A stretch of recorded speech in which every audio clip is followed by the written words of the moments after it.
might as well go fully locked over this situation here. Okay, a little bit of speed. Bumping up and down. Nice, maintaining the momentum, maintaining it. Come on. Let's see what you got. Oh, shoot. Hey everybody, I've got a fun video for you today because we are taking a detailed look at our new to us 2016 Jeep Wrangler Unlimited Rubicon outfitted by AEV. Now we recently just purchased this used for $34,000.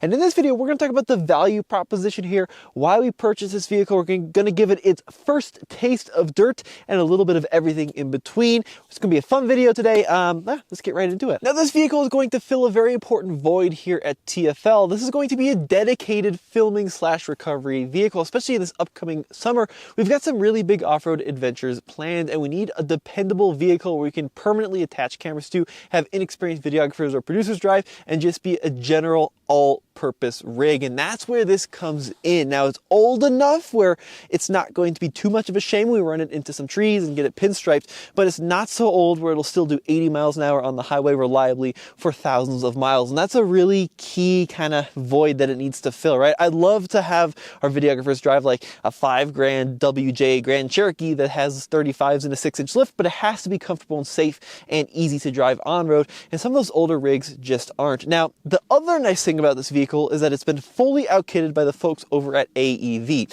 And here's how it worked. This vehicle rolled off the line and then made its way to the folks over at AEV for a full upgrade kit before being sent to Colorado and being sold at a dealership. Now the MSRP on this Jeep new, $46,000.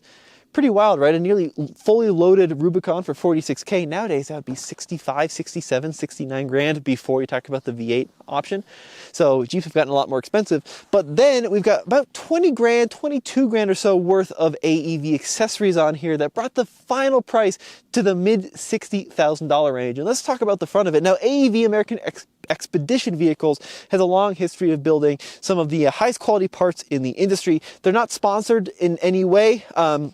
You know, I'm not getting paid to say stuff about them. I've actually not had a lot of experience with their products, so I'm excited to see what it's all about. But this was a kit that they offered for the JK, and it comprises of a number of different components. Now we're going to start with this bumper. This thing is really beefy and it has an integrated winch point here where we have a Warn Xeon winch, fully synthetic cable. What I like about this too is AEV works closely with the OEM to ensure that their products are safe and are going to last up to the standards of the model. So for example, we have like crash structures here in the front of the bumper. So some of the models I see on the road, some of the bumper models are pretty sketchy looking, right? You got a lot of stuff hanging off of them. You kind of wonder what would happen in a front end collision. With this bumper, I'm not too concerned about it. It's been designed to be safe. It even has some aero components here to maintain fuel economy, and it's got spaces for the fog lights. It's got some shackle points down there, and I like how the winch is kind of hidden and out of the way.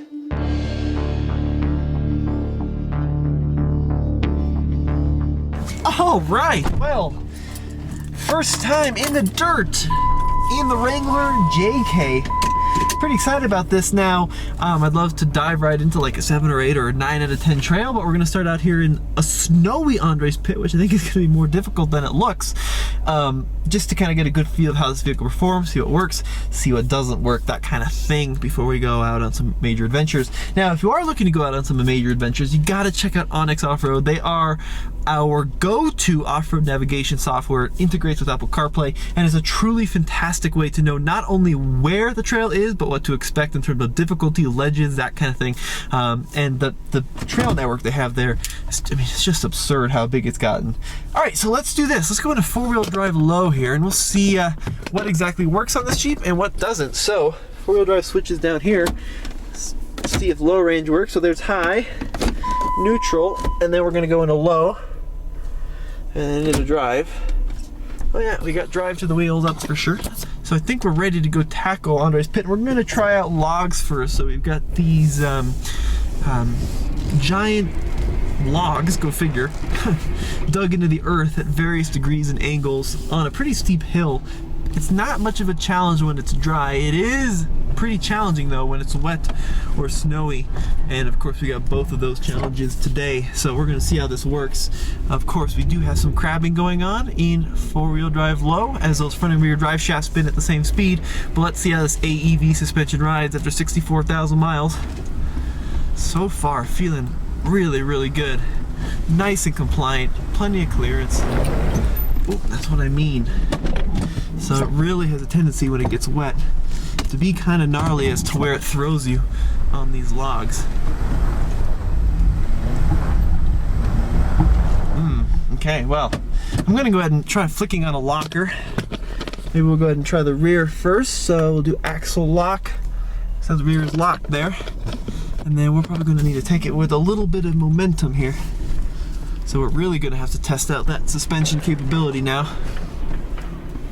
Backing it on down. Yeah, this wood gets super slippery when it's wet. Okay, here we go, just a little bit of speed. Oh, feeling really good. Still crawling our way up. Starting to slip off though. Ooh, just not enough to get to the top there. Wow, this thing is hard when it gets wet. Now we do have a backup camera here, which sort of works. Position ourselves on these logs. Getting really close to those metal poles. That's not good.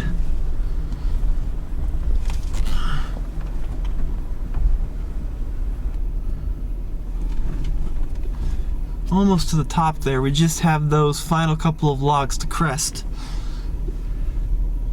So, try it with just a little bit more momentum. And let me go ahead and click on that front locker too. We might as well, oh, that sway bar, I don't want that yet. Might as well go fully locked over this situation here. Okay, a little bit of speed. Bumping up and down. Nice, maintaining the momentum, maintaining it. Come on. Let's see what you got. Oh, shoot. Alright, now this is a bad situation. We are being tossed into these metal poles that we have up here. Okay, what if I try to go right here?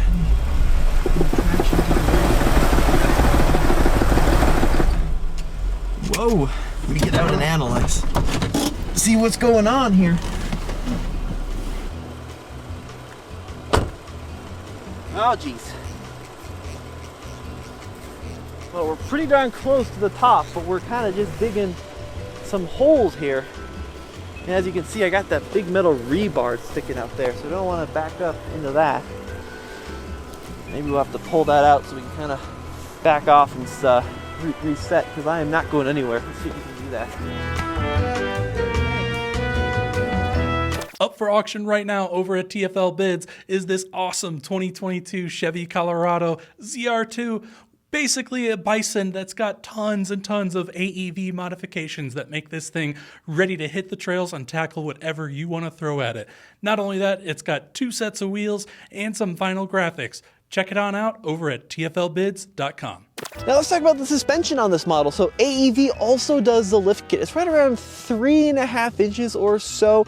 Now on a modern day JL, in order to fit 35, you need no lift at all. Same thing with like a Bronco, but back in the day, you needed a pretty significant lift kit to fit large tires. And that's what we see here. So that AEV lift, it includes springs. It includes these Bilstein shocks with the AEV logos on them. It's a short arm kit, so they're not relocating like the control arm bracket there on the frame, but it's a really well engineered kit. I think after 65,000 miles, it's probably a little bit loosey-goosey. It feels a little bit more, you know, I don't want to say wobbly, but a little bit more vague than it probably would have back in the day, but it's not dangerous by any means.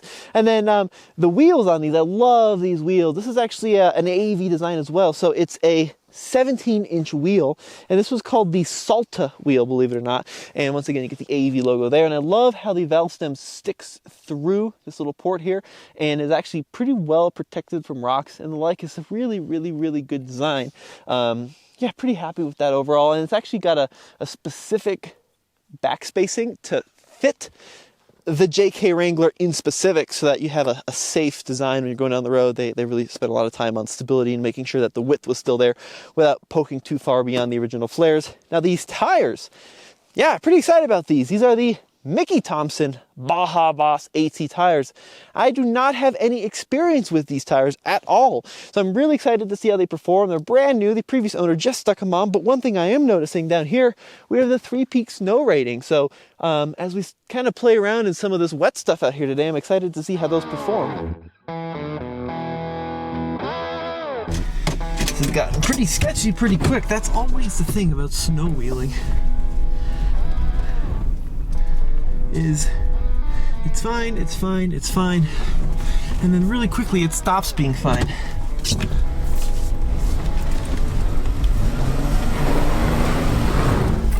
Oh, I'm so close to the top now. I think I can probably power my way up one way or another at this point.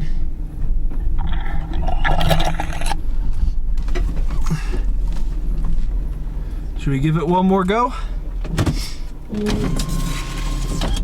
Should we give it one more try? That's up to you, man. All right, we'll give it one more try. The issue is I can't take it too fast because I don't want to rip the suspension out of this thing, you know? There we go. Come on, Jeep. Come on. Come on. Full throttle. Come on. Come on, Wrangler. There we go. Woohoo!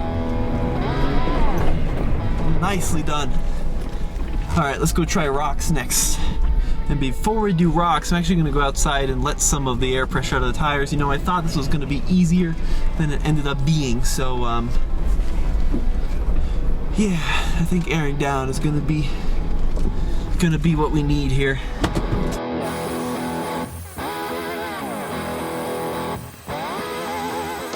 Now, AEV actually goes as far as to change the hood on these vehicles. Now, this is a custom design that they have engineered to allow heat to vent and escape, which is really important in, you know, hotter climates. Probably not so important today when it's 25 degrees Fahrenheit, but let's go ahead and pop this open. You can see all of that venting there is functional. Pretty cool design. And they even engineered it to work with the factory crumple zones. And that's the kind of safety-minded, you know, detail that I'd like to find in an aftermarket company. Now, AEV also does sell, or did sell, these JKs with a couple different engine options. You could get it with the 5.7 Hemi or the 6.4 Hemi conversion. This one is still running the stock 3.6 Pentastar V6, 64,000 miles on a Pentastar. Nothing too wild. Now, there are some horror stories out there. You know, there's always going to be a couple, but from most folks I've talked to, including service techs at some of the major Stellantis dealerships out there, these engines are pretty bulletproof. They've used them now for well over a decade in just about every application, from the Charger and the Challenger to the full-size trucks, to minivans, to the Wrangler, to the Grand Cherokee. I mean, they're just ubiquitous across the lineup, so they can't design an engine which is going to fail, you know, in a small number of miles. Now, from some techs I've talked to, typically 200 to 250,000 miles is what you can get out of these Pentastars before major rebuild, if they've been well taken care of, and I think this one has been pretty well taken care of. Now, in the rear here, we see quite a number of accessories, starting with this rear bumper. This is actually designed to carry liquids, primarily water, I think, but yep, this unscrews, and they have a number of gallons there that runs through the bumper, which is kind of a fun design, and then there's a pump on the inside in which you can pump those liquids out. And I also like how they have this big, beefy hoop. It's also a swept-up design to maximize the departure angle. Now, this Jeep does come equipped with the Max Tow Group, which I think back in the day was like 3,500 pounds or so. It's actually still 3,500 pounds on the current JL, so not super impressive. And then we also have this integrated jerry can there with this reversing light. And then this is where you're going to find the location of the high lift jack as well. Now, the previous owner did add this mini-built Defender rack up top here. I would probably have preferred he kept it in the AEV family. There's a few accessories we are missing, like it doesn't have the snorkel or the AEV rack. Maybe those are things we'll look into getting. And then if you look underneath too, we have the AEV diff cover. Now, I'm not sure if this model has any improvements to the differential itself. I kind of got to look through some of the records that I have on this rig. I know it has beefed up drive shafts. I'm not sure if those have been messed with though. The actual differentials, Dana 44s in this JK front and rear, being a Rubicon. I think it's still on 410 gears. Seems to be okay with the engine and transmission combo, and there's some additional skid plates underneath to keep things protected. All right, well, I've aired down, which is what I should have done before I tried anything, and that front axle lock is still just blinking at me, so I think we're gonna do rear locked only for now. Not really sure why that front axle lock is not engaging. Here we go, crawling over rocks now. Oh yeah, look at that. What an absolute beauty.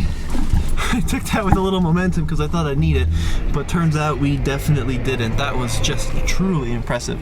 This is one heck of a high-performance off-road machine.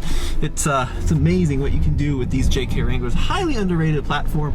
I know people have moved on to the JL, and then everyone has fond memories of the TJ, but the JK, especially these later ones with the Pentastar when they got rid of that 3.8, is a great off-road platform and should not be overlooked now that they're getting more affordable. And let's talk about the affordability, right? So we paid 34 grand for this one with 64,000 miles, which sounds like a ton of money. But if you look at the new market, 34 grand won't get you hardly anything anymore. Heck, a Ridgeline now starts at 38 grand and some change.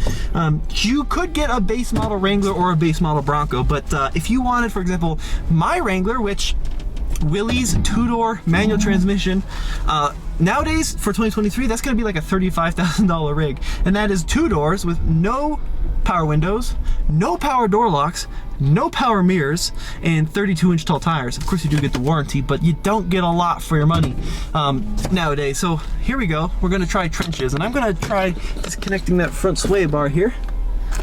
This is notoriously finicky on JKs. Okay, it says sway bar disconnected.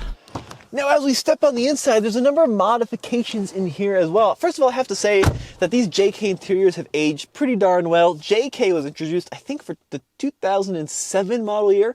Interior was updated in 2010, engine changed in 2011. So this is the same interior as, well, basically 2010 onwards, but it's a very functional place to be. I love all the knobs and the switches and the controls. Now, this is a very, very, very old version of the Uconnect system, and I stand by this statement. I think this is one of the best installed systems ever to grace a production vehicle, and this is coming from someone that drives every new vehicle on the market and tries every new infotainment system on the market. Now, it is a little bit slow to boot up. That's the biggest issue with it. Getting your phone connected. It does have Bluetooth.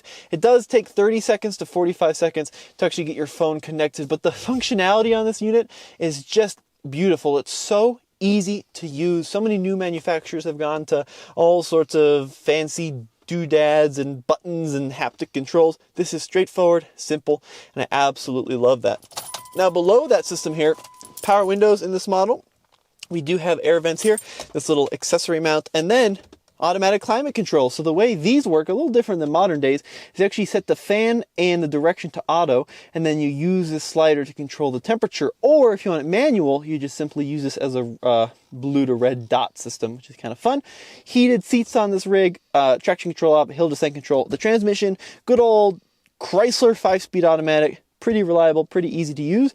We do have a little control here which turns on the light in the back, and AEV's done a great job. This light is actually wired to come on in this position when you put the Jeep into reverse, which is quite nice. So that's how that works. And then 4-wheel drive shifter, nothing too fancy there. We also have an integrated Tuffy security box underneath the passenger seat. And then I want to show off these gauges because I love that they even went to the effort of changing the dials on the JK to something a little bit custom with the AEV logo, and illuminates white at night. Looks fantastic. And I'm told that that is one of the ways that you know that this vehicle was built at AEV instead of just by some shop that stuck on the parts after the fact, because I guess AEV won't sell these gauges to the customer. They only install those at the AEV facility, which is pretty interesting. Let me know in the comments below if that's true. Now down here we do have the wiring to control the front auxiliary lights, and then up here to the left of this word off-road we have the axle lock and sway bar disconnect, standard to the JK Wrangler. And this is how in-depth this conversion is to the aftermarket. We even have a full additional roll bar here, which is great because Jeep sells these models with what they call a sport bar. So it will help you in a rollover, but it's not really intended to be used as a structure to maintain the integrity of the vehicle in a serious rollover. So this is the system that has this crossbar across the windshield. It's got a crossbar up here by the header. We've got bracing front and back through the middle of the vehicle. We've got grab handles here. This is a seriously beefy setup, which vastly improves the safety of this rig out on the trail. And then just some other fun little accessories up here, like these little carbon fiber handles. And they even went as far as to put AEV back there in the headrests. I'm going to start off with 4 low in these off-cut trenches, which you're going to get as fully articulated. 4 low, no lockers. We're just going to try crawling it. And let's see how the articulation is on this thing. So we're going to dip that right front wheel into that trench. Wow, I forget how great it is wheeling with a solid axle vehicle exactly for this reason. That's amazing. Oh, wow. Wow. I didn't need a single locker through there. That's how good the articulation is. I don't know if I've ever been through that course in any vehicle without having to engage traction control or a locker or something, but the articulation on this JK Wrangler is just so impressive. We were able to get through with the sway bar disconnected and not a single slip of any tire in this 6-inch snow, 5-inch snow. Impressive machine. I'm really stoked to go hit some more trails with this. Real trails. We'll get out on some Onyx off-road approved trails, and we're gonna see how it does in the real world, because so far on this controlled test environment, I'm very impressed. Now overall, we're gonna have a lot of fun with this rig out this summer. We're gonna take it on some pretty challenging terrain, maybe compare it to new vehicles like the new Wrangler JL, and of course the new Ford Bronco, perhaps some products from Toyota as well, and see how it performs. But it's primarily gonna be behind the scenes running rescues, and well, I bet if we rescue something, you're gonna see it on this channel. Let me know what you guys think. As always, I've been Tommy, behind the camera Ian. Check out alltfl.com for all the latest and greatest from the TFL network.